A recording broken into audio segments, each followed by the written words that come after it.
Hello दोस्तों, एक बार फिर से स्वागत है आप सभी का मेरे YouTube channel concept of mathematics. तो यहाँ पे हम पार्ट ए की वीडियो सीरीज स्टार्ट करने वाले हैं। तो काफ़ी दोस्तों ने रिक्वेस्ट की थी कि सर पार्ट ए पे वीडियो और बनाइए, एग्ज़ाम अभी कुछ ही टाइम में होने वाला है। तो मैंने सोचा प्रीवियस ईयर के क्वेश्चन सोल्व करने से अच्छा हम चैप्टर वाइज हर एक चैप्टर स्टार्टिंग से उठाएं, उसके कॉन्सेप्ट को अच्छे से समझें, फिर उसके क्वेश्चंस के कलेक्शन को हम साथ में सोल्व करें। तो अच्छा बेसिक हमारा बेस भी बन जाएगा, क्वेश्चंस भी प्रैक्टिस हो जाएंगे।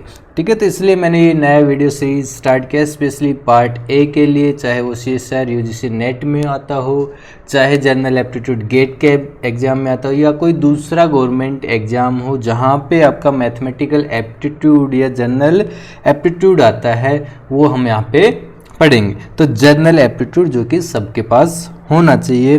तो चलिए स्टार्ट करते हैं बिना टाइम वेस्ट के वीडियो को। तो आज की इस वीडियो में हम पढ़ने वाले हैं नंबर्स के बारे में।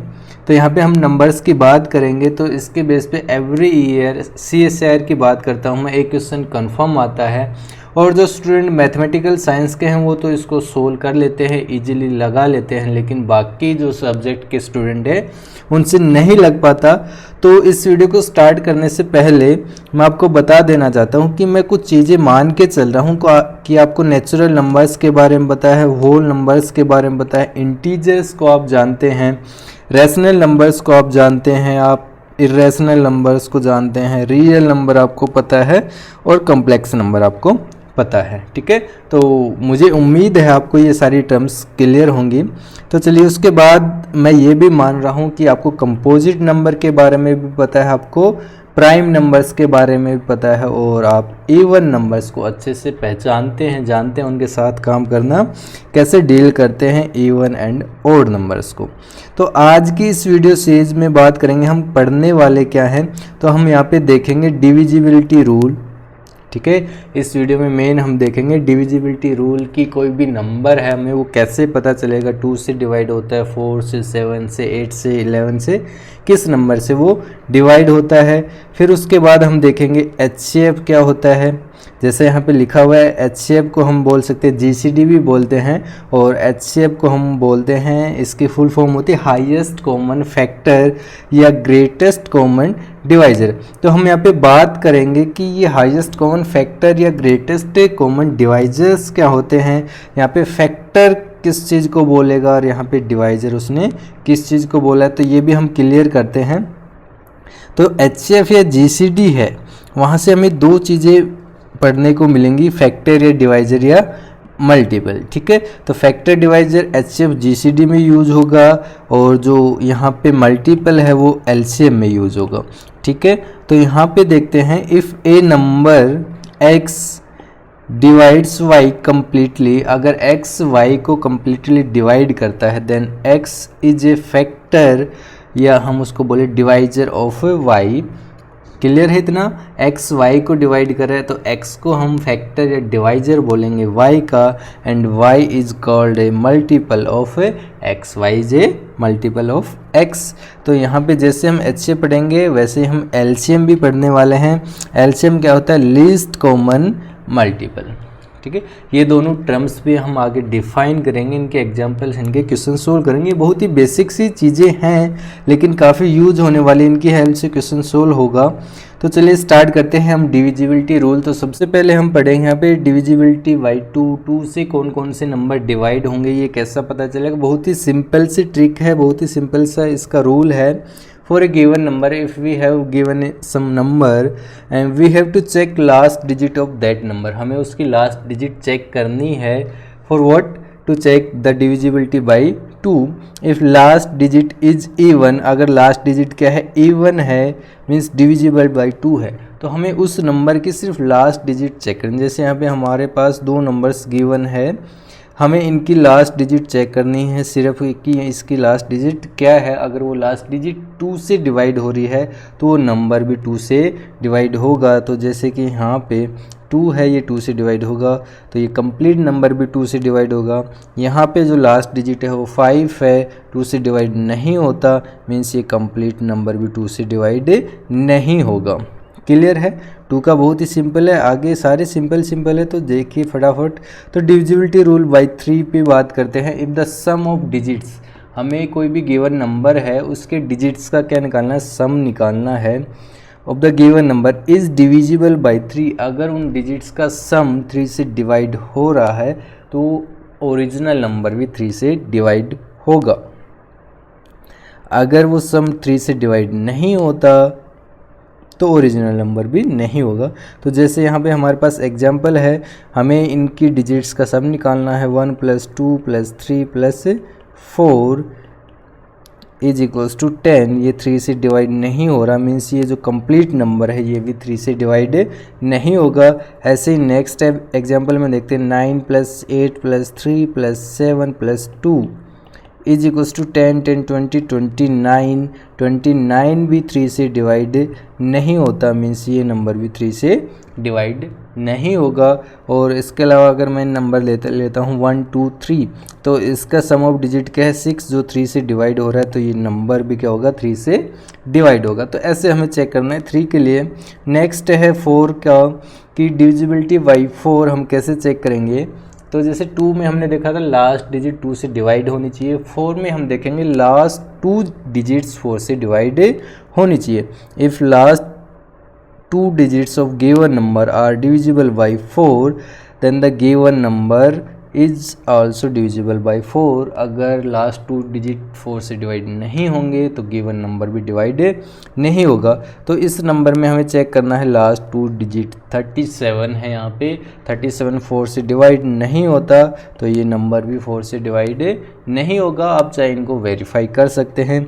यहाँ पे ये बहुत ही बड़ा टर्म है हमारे पास, तो इसकी भी हमें लास्ट 2 डिजिट देखनी है, जो कि है 12 और 12 4 से डिवाइड होता है, मीन्स ये कंप्लीट नंबर भी 4 से डिवाइड होगा।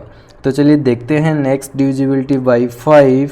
तो यहाँ पे क्या है, हमें सब बहुत ही आसान है, लास्ट डिजिट चेक करनी है। If the last digit of given number is 0 और 5 ओनली। सिर्फ 2 ही केस में 5 किसी नंबर को डिवाइड करेगा, अगर लास्ट डिजिट 0 है या 5 है, ठीक है। अगर इनके अलावा और कोई भी नंबर है यूनिट प्लेस पे तो वो 5 से डिवाइड नहीं होगा। जैसे यहाँ पे 0 है, मीन्स ये नंबर 5 से डिवाइड हो जाएगा कम्प्लीटली। यहाँ पे 5 है तो ये भी डिवाइड हो जाएगा। यहाँ पे ना तो 0 है ना ही 5 है, तो ये नंबर 5 से डिवाइड नहीं होगा। नेक्स्ट है डिविजिबिलिटी बाई 6। तो इसमें हमें क्या करना है, 6 के लिए हमें कुछ नया नहीं सीखना, हमें चेक करना है 6 2 से डिवाइड हो रहा है और 3 से, दोनों से अगर कोई भी नंबर डिवाइड हो रहा है तो 6 से भी डिवाइड होगा। If the given number is divisible by both 2 and 3, दोनों के से क्या होना चाहिए, डिवाइड होना चाहिए, तो वो क्या होगा 6 से भी डिवाइड। तो इसको चेक करें, आप सोचें क्या ये 2 से डिवाइड होगा। 2 से डिविजिबिलिटी का रूल कहता है लास्ट डिजिट 2 से डिवाइड होनी चाहिए, तो ये 2 से डिवाइड हो गया। नेक्स्ट 3 से चेक करना है, तो सम ऑफ डिजिट 1 + 2 + 3 + 4, तो ये कितना होगा 10, जो कि 3 से डिवाइड नहीं हो रहा है, मीन्स ये नंबर 6 से भी डिवाइड नहीं होगा। नेक्स्ट यहाँ पे आते 36, 6 है जो कि 2 से डिवाइड हो रहा है। सम कितना है 9 है जो 3 से डिवाइड हो रहा है, तो ये 3 से भी डिवाइड हो रहा है, 2 से भी, मीन्स जो 36 है ये 6 से भी डिवाइड होगा, ये हमें पता है। नेक्स्ट है 18, 2 से डिवाइड हो रहा है। सम है 9, 3 से भी डिवाइड हो रहा है, मीन्स ये नंबर 6 से भी डिवाइड होगा।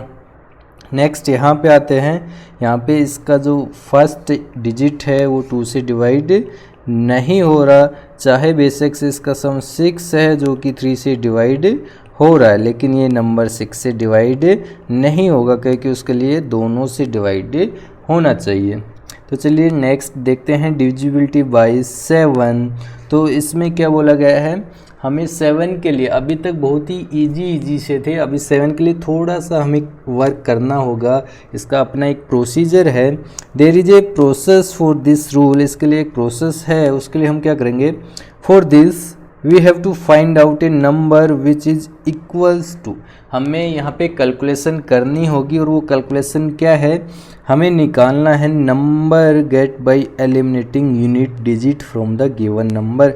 इसने क्या बोला, जैसे एग्जांपल से समझते हैं, हमारे पास ये नंबर है, हमें इसका यूनिट डिजिट हटाने के बाद जो नंबर मिलेगा वो लिखना है। ठीक है, वही चीज़ लिखिए। तो यूनिट डिजिट यहाँ पे क्या है 3 है, इसको हटाने के बाद मुझे मिलेगा 424।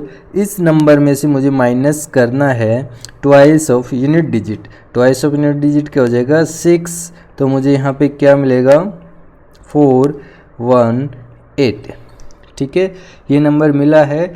इस नंबर को हम चेक करेंगे क्या ये नंबर 7 से डिवाइड होगा, तो ओरिजिनल नंबर भी 7 से डिवाइड हो जाएगा। लेकिन यहाँ पे सोचने वाली बात ये है, यहाँ पे 4 डिजिट के लिए हमें क्या मिला, 3 डिजिट का नंबर मिल गया, इसको हमें 7 से चेक करना है।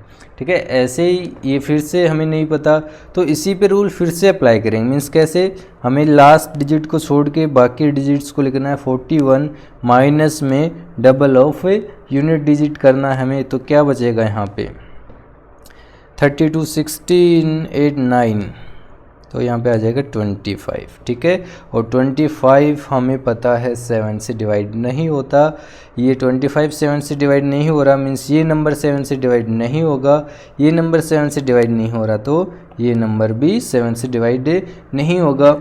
इसी तरीके से हमें इसको चेक करना है, तो लास्ट डिजिट को हटाने के बाद हमें मिलेगा 5 6 7 8 माइनस 18। ठीक है, अब जो नंबर आएगा वो क्या आएगा हमारे पास 5660। ठीक है, इसको हमें चेक करना है ये 7 से डिवाइड हो रहा है नहीं। अब इसको नहीं पता लगा रहा तो यही रूल इस पर फिर से अप्लाई कर देंगे, क्या होगा 566 माइनस डबल ऑफ यूनिट। ठीक है, वो यहाँ पे हमें 0 का डबल 0 होगा, तो क्या मिलेगा 566। इसको चेक करेंगे हम 7 से डिवाइड हो रहा है यानी ये होगा, तो ये भी होगा और ये हो जाएगा, तो ये नंबर भी क्या हो जाएगा 7 से डिवाइड हो जाएगा। तो ये 7 के लिए हमें थोड़ा सा कैलकुलेशन करनी पड़ेगी यहाँ पे। इसके बाद देखते हैं हम डिविजिबिलिटी बाई 8। तो यहाँ पे क्या बोला गया, इफ़ द लास्ट 3 डिजिट, देखो यहाँ पे 2 के लिए लास्ट 1 डिजिट को देखना था, 2 से डिवाइड हो रही है। 4 के लिए क्या देखना था, लास्ट 2 डिजिट्स को चेक करना है क्या वो 4 से डिवाइड हो रहे हैं। वैसे अब 8 के लिए हमें क्या देखना है, लास्ट 3 डिजिट्स को देखना है क्या वो 3 डिजिट से बनने वाला नंबर डिविजिबल है 8 से। अगर वो 8 से डिवाइड हो रहे हैं लास्ट 3 डिजिट्स, तो गिवन नंबर भी क्या होगा 8 से डिवाइड होगा। जैसे ये हमारे पास यहाँ पे नंबर है, तो हमें इसके सिर्फ लास्ट 3 डिजिट्स चाहिए, कौन से, ये वाले। तो यहाँ पे क्या आ जाएगा 273। इसको चेक करेंगे हम, ये 8 से डिवाइड हो रहा है, तो ये भी हो जाएगा, ये नहीं होगा, तो ये भी नहीं होगा। सेम यहाँ पे क्या है, इतना बड़ी टर्म है, इसको हम आसानी से चेक कर सकते हैं। कैसे, लास्ट 3 डिजिट्स उठा लो यहाँ से 560। अगर ये 8 से डिवाइड हो रहे हैं तो ये नंबर भी 8 से डिवाइड होगा। ठीक है, तो अब डिविजिबिलिटी रूल ख़त्म होने की तरफ बढ़ रहे हैं। सिर्फ हम यहाँ पे अभी देखेंगे 9 के लिए, 10 के लिए और 11 के लिए, यहाँ तक ही मोस्टली हमारा यूज होता है। इसके बाद हमें कोई भी रूल ना तो इतना आसानी से बना है और ना ही हमारे काम आते हैं। तो 9 के लिए हमारे पास क्या है, 9 जैसा कि 3 के लिए था वैसा ही यहाँ पे क्या है 9 के लिए है। तो यहाँ पे भी हमें क्या चेक करना है, सम ऑफ डिजिट्स देखने हैं। अगर वो सम 9 से डिवाइड हो रहा है तो गिवन नंबर भी 9 से डिवाइड होगा। जैसे यहाँ पे लिखा है, इसका सम क्या होगा 9 + 9 + 9 + 9 + 9 कितना हो गया 45, जो कि 9 से डिवाइड हो रहा है। मीन्स ये नंबर भी क्या होगा 9 से डिवाइड होगा। ऐसे ही यहाँ पे एक और नंबर लिखा हुआ है, उसके डिजिट्स का हमें सम निकालना है। 10 15 19 21 22, ये 9 से डिवाइड नहीं होगा। मीन्स ये नंबर भी 9 से डिवाइड नहीं होगा। आसान है और कंपेयर करना, जैसे 2 का 4 का 8 का किया हमने, फिर 3 का देन 9 का किया, 6 का कैसे आ गया था 2 और 3 दोनों एक साथ डिवाइड करेंगे तो 6 डिवाइड करेगा। 5 के लिए क्या था, लास्ट डिजिट में क्या होना चाहिए, सिर्फ 0 और 5 होना चाहिए। अब उसके बाद 10 का आता है, जैसे 5 में लास्ट डिजिट 0 या 5 होनी चाहिए थी, 10 में लास्ट डिजिट क्या होनी चाहिए, सिर्फ 0 होनी चाहिए, तभी वो डिवाइड करेगा। क्लियर है इतनी बात। तो जैसे यहाँ पे लास्ट डिजिट में क्या है 0 है तो इसको 10 डिवाइड करेगा, यहाँ पे लास्ट डिजिट में 0 नहीं है तो इसको डिवाइड नहीं करेगा, यहाँ पे 0 है इसको भी डिवाइड करेगा। ठीक है, तो हमने यहाँ 10 तक देखा, अभी 11 के लिए देखेंगे। तो जैसे 7 के लिए हमें थोड़ी कैलकुलेशन करनी पड़ी थी वैसे ही हमें 11 के लिए थोड़ा बहुत काम करना पड़ेगा। तो चलिए देखते हैं, हमें यहाँ पे जो ये प्रोसीजर लिखा है इसको फॉलो करना होगा। क्या निकालना हमें, sum of digit at even position, जो इवन पोजीशन पे मीन्स सेकंड पोजीशन पे, फोर्थ पोजीशन पे, सिक्स्थ पोजीशन, और ये पोजीशन हम किधर से देखते हैं, राइट साइड से। ठीक है, राइट से देख लो या लेफ्ट से कोई डिफरेंस नहीं आने वाला। अगर आप थोड़ा गलती कर दोगे तो ये टर्म आगे चली जाएगी, ये पीछे आ जाएगी, सिर्फ नेगेटिव का डिफरेंस आएगा कैलकुलेशन में। और चाहे कोई नंबर को 11 डिवाइड कर रहा है तो उसके नेगेटिव को भी करेगा। ठीक है, क्लियर। जैसे 22 है, 22 को 11 डिवाइड करता है, ऐसे -22 को भी 11 डिवाइड करेगा। तो इनको आगे पीछे लिखने से कोई डिफरेंस नहीं होने वाला है, हमें सिर्फ चेक करना है डिविजिबिलिटी। तो जैसे इसको हम डायरेक्ट एग्जाम्पल से समझते हैं, यहाँ पे हमारे पास ये नंबर है, इसको चेक करना है 11 से डिवाइड होगा या नहीं होगा। तो मैं यहाँ पे लिख रहा हूँ, ये हमारी ओड पोजीशन, फर्स्ट पोजीशन है, ओड है। ऐसे ये थर्ड पोजीशन है, ये भी ओड है। ये फिफ्थ पोजीशन है, ये मीन्स ओड प्लेस पे लिखा हुआ है। इन सब का सम करना हमें 1 + 3 + 1, और इसमें से हमें माइनस करना है जो इवन पोजीशन पे। इवन पोजीशन पे कौन है, 4, सेकंड पोजीशन पे ऐसे 2, फोर्थ पोजीशन पे, सिक्स्थ पे कोई नहीं है, सिर्फ 2 ही पोजीशन है हमारे पास। इनका सम यहाँ से हमें माइनस करना है 2 + 4, और एक कैलकुलेशन क्या आ जाएगी, 5 - 6 = -1, और -1 को 11 डिवाइड नहीं करता, मीन्स इस नंबर को भी 11 डिवाइड नहीं करेगा। नेक्स्ट नंबर चेक करते हैं हम, हमारे पास लिखा है 5, तो हम देख लेते हैं ओ डिजिट पे, सम 5 + 6 नहीं आएगा यहाँ पे, 5 + 7 + 3 + 1 means every second position count करनी है। ठीक है, जैसे इसको अब फर्स्ट माना है तो इसको छोड़ के इससे नेक्स्ट जाएंगे, फिर इससे नेक्स्ट, फिर इससे नेक्स्ट, इनका हमें सम यहाँ पे किया है। ठीक है, फिर उसके बाद इसमें से हमें माइनस करना है कौन सा, 6, 4, 8, क्लियर है, और 8 के बाद 9 आएगा, यहाँ पे ये 1 आएगा। ओके, तो माइनस करेंगे 6 + 4 + 8 + 9, तो यहाँ से देखिए 10, 16 - 10, 18, 18, 9, 27, तो कितना बच जाएगा यहाँ से 11। 11 को 11 डिवाइड करेगा, मीन्स इस नंबर को 11 डिवाइड करेगा। देखो इतना बड़ा टर्म था और हमने कितना इजीली बता दिया। फिर नेक्स्ट है ये 1 to 1, 1 to 1 हमें देखना है, तो इनका सम इसके साथ क्या हो जाएगा, 1 + 1 + 2 माइनस में हम क्या करेंगे, इनका सम। ठीक है, तो क्या हो जाएगा 2 + 1 + 1, टोटल क्या हो जाएगा 4 - 4 = 0। 0 को 11 डिवाइड करता है, 0 को एवरी नंबर डिवाइड करता है, तो इस नंबर को भी 11 डिवाइड करेगा। तो दोस्तों ये थी आज की हमारी डिविजिबिलिटी की वीडियो। नेक्स्ट वीडियो में हम देखेंगे एचसीएफ और एलसीएम, क्योंकि ये वीडियो ज़्यादा लंबी हो जाएगी इसलिए हम यहीं पे इसको ख़त्म कर रहे हैं। तो आई होप आपको ये समझ में आया होगा, आपकी थोड़ी बहुत भी हेल्प हुई होगी, और आपको ये बेसिक चीज़ें आती हैं तो कोई परेशान होने वाली बात नहीं है। हम आगे और अच्छी अच्छी चीज़ें यहाँ पे लेके आएंगे, क्योंकि वीडियो हम फोकस करके बनाते हैं सभी स्टूडेंट के लिए। ये मान के चलते हैं कि इनको बहुत कम आता है, क्योंकि हम सबको सिखाने की कोशिश करते हैं। तो आपके लिए आगे भी बहुत ही अच्छी अच्छी वीडियो आएंगी जिसमें आपके सारे कॉन्सेप्ट हम क्लियर करेंगे पार्ट 1 से रिलेटेड इस सीरीज़ में। तो चलिए गाइज, वीडियो को लाइक कीजिए, अपने दोस्तों के साथ शेयर कीजिए, और अभी तक आपने चैनल को सब्सक्राइब नहीं किया तो प्लीज़ सब्सक्राइब कर लीजिए।